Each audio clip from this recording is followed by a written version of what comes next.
बिस्मिल्लाहिर्रहमानिर्रहीम। प्यारे बच्चों, अस्सलामु अलैकुम। आज मैं तीसरी जुमात के तालिब इल्मों से मुखातिब हूँ। तीसरी की जुमात जो है उनके लिए आज जो मैं सबक पढ़ाने जा रहा हूँ वो किताब उर्दू है, बहरिस्तान उर्दू जमात तीसरी। तो जो हमारा उन्वान है वो है आज कोयल। हमारा उन्वान जो है सबक का वो है कोयल। कोयल आपको पता है प्यारे बच्चों, वह एक कबूतर की शक्ल की एक चिड़िया होती है। ये जो चिड़िया है ये आम तौर पर बागों में होती है, लेकिन जो इसका शायर है, इस नज़म का लिखने वाला है, वो है हफीज़ जलंधरी, हफीज़ुद्दीन शौक। हफीज़ुद्दीन शौक शौक इसका तखल्लुस है, नाम है हफीज़ुद्दीन। प्यारे बच्चों, ये नज़म जो है ये आपकी किताब पर पेज नंबर 22 पर है। ये देखो, अभी हम ये पढ़ेंगे, लेकिन पहले प्यारे बच्चों ये जो इसमें कुछ ऐसे अल्फाज हैं जो आपने अभी तक शायद सुने होंगे, शायद ही सुने होंगे। जैसे उनके जो आप हर सबक में आप देखते हैं कि इनके माने आपको याद करने होते हैं, अपने कापी पर लिखने होते हैं। तो प्यारे बच्चों, ये जो मैंने कुछ अल्फाज यहाँ लिखे हैं इनके माने भी हैं, तो इनको अच्छी तरह आप याद करेंगे। जैसे आओ माने याद करें, जमात तीसरी, मज़मून उर्दू, उन्वान कोयल, यानी सबक का नाम है कोयल। तो ये जो नज़म है कोयल जो है, ये आगे मैं इसको दिखाऊंगा, ये नज़म है, नज़म। तो इसका लिखने वाला है हफीज़ुद्दीन शौक। तो आओ माने याद करें। बन, बन हो गया जंगल। जो भी हम देखते हैं हमारे स्कूल के सामने भी एक बहुत बड़ा जंगल है, उसी को बोलते हैं बन, यानी जंगल। रट, हर वक्त एक ही बात कहे जाना, कोई एक ही बात बार बार कहना, उसको बोलते हैं रट। लुत्फ़, लुत्फ़ हो गया मज़ा। चाहे किसी आवाज़ से हमें मज़ा आता है, या कोई चीज़ हम खाते हैं तो हम बोलते हैं आह बड़ा लुत्फ़ आया है।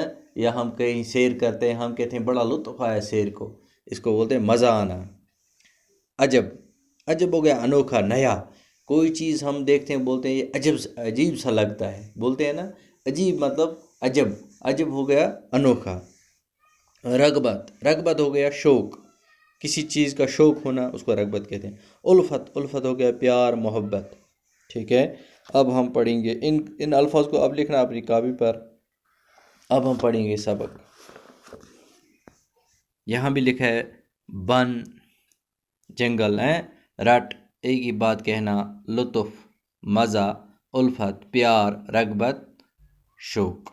ठीक है प्यारे बच्चों, देखो ये कोयल है, इस रंग की होती है कोयल, कबूतर जैसी, लेकिन कोयल है, कबूतर नहीं है, कोयल है। ये बागों में होती है। तो यही हम पढ़ेंगे। ऊपर लिखा है कोयल। तेरी रंगत काली काली, तेरी सूरत भूली बाली, उड़ने वाली डाली डाली, बन में शोर मचाने वाली, कोयल तेरी कूक निराली। ये एक मिसरा है। तो शायर कहता है तेरी रंगत काली काली, यानी तू, तेरी रंगत जो है, तेरा रंग जो है वो काला है। कोयल से कहता है कि तेरी सूरत भूली बाली है, बहुत अच्छी है। उड़ने वाली डाली डाली, एक डाली से उठकर दूसरी पर जाती है। बन में शोर मचाने वाले, आप जंगल में शोर मचाती हो, कोयल तेरी कूक निराली। लेकिन ये जो आपकी आवाज़ है ये बहुत निराली है, बहुत मीठी है, बहुत अच्छी है, बहुत अलग है। बाग में तेरी रट कू की देती है एक लुत्फ़ अजब ही, सुनता है जब कूक को तेरी खुश होता है बाग का माली, कोयल तेरी कूक निराली। शायर कहता है बाग में तेरी रट कू की, आप रट कू करती जा रही है बाग में, बड़ा मज़ा आता है, लुत्फ़ देती है। जब सुनता है बाग का माली तो वो खुश हो जाता है आपकी आवाज़ को, यानी कोयल की आवाज़ को सुनकर बाग का माली खुश हो जाता है। अब तीसरा, तुझको आमों से रगबत है, आम के बागों से उल्फत है, यानी तुझको शौक़ है किन बागों का, आम के बागों का। तुझको आमों से रगबत है, यानी आम जो होते हैं जो हम खाते हैं आम, उनसे आपको रगबत है, शौक़ है उनका। आम के बागों से उल्फत है, इसीलिए आपको आम के जो बड़े बड़े बाग हैं उनसे आपको मोहब्बत है। कू करने की आदत है, लेकिन आपको जो ये आदत है कू करने की, कूक से दिल तड़पाने वाली कोयल तेरी कूक निराली। यानी तुझको आमों से रगबत है, आम के बागों से उल्फत है, कू करने की आदत है, कूक से दिल तड़पाने वाली कोयल तेरी कूक निराली। तो तुझे जो आमों से रगबत है, शौक़ है आमों का, इसीलिए तुझे प्यार है किसे, आपको उल्फत के बागों से उल्फत है, आम के बागों से आपको उल्फत है, मोहब्बत है। कू करने की आदत है आपको, तो इसलिए जो ये आपको कू करते हैं लोगों को, दिल आपके जो आपके दिल हैं लोगों के, वो आप तड़पाती हैं। ठीक है, तो इसीलिए कोयल तेरी कूक निराला, आपकी आवाज़ जो है बहुत निराली है, अलग है, अच्छी है। ठीक है, आया समझ प्यारे बच्चों? एक बार फिर पढ़ो, मेरे साथ पढ़ो। कोयल।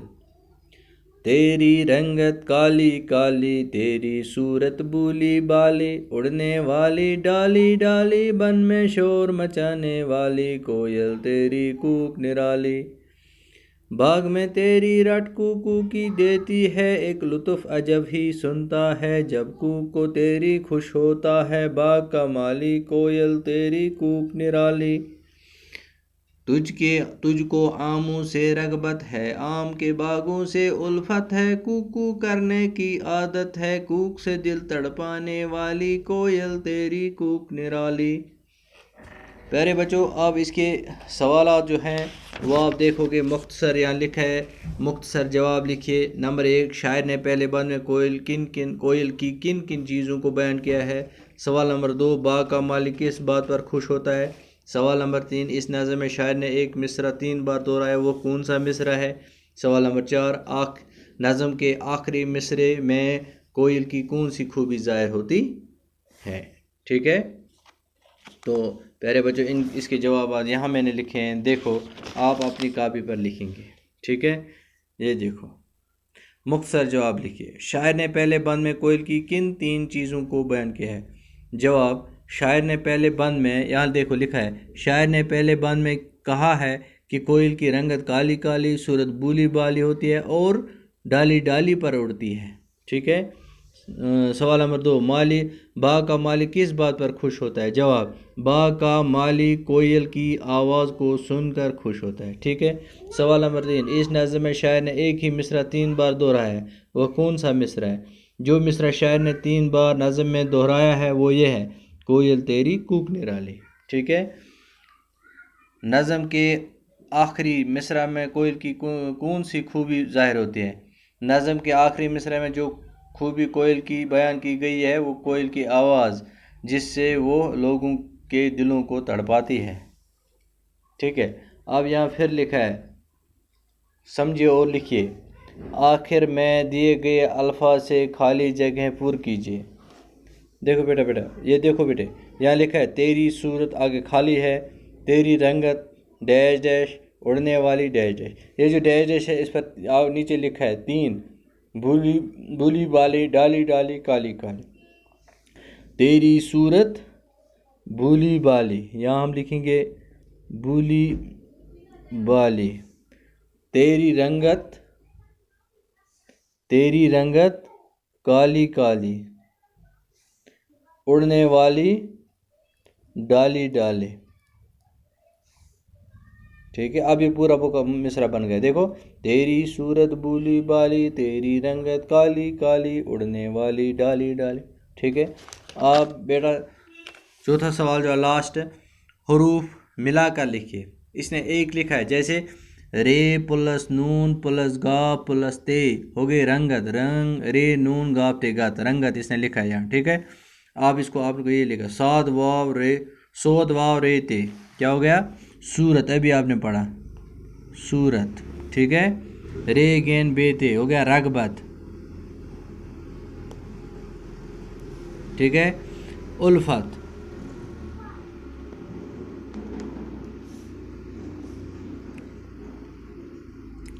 आदत, एन अलिफ दाल ते। खिदमत, खाए दाल मीम ते, खाए दाल मीम ते, खिदमत। हाँ, हाय अलिफ जीम ते, हाजत। बाकी वसलम। आज इतना ही। मुझे उम्मीद है आप अच्छी तरह इनको जो मैंने दिखाया अपनी कापी पर लिख कर याद करेंगे। बाकी वसलम।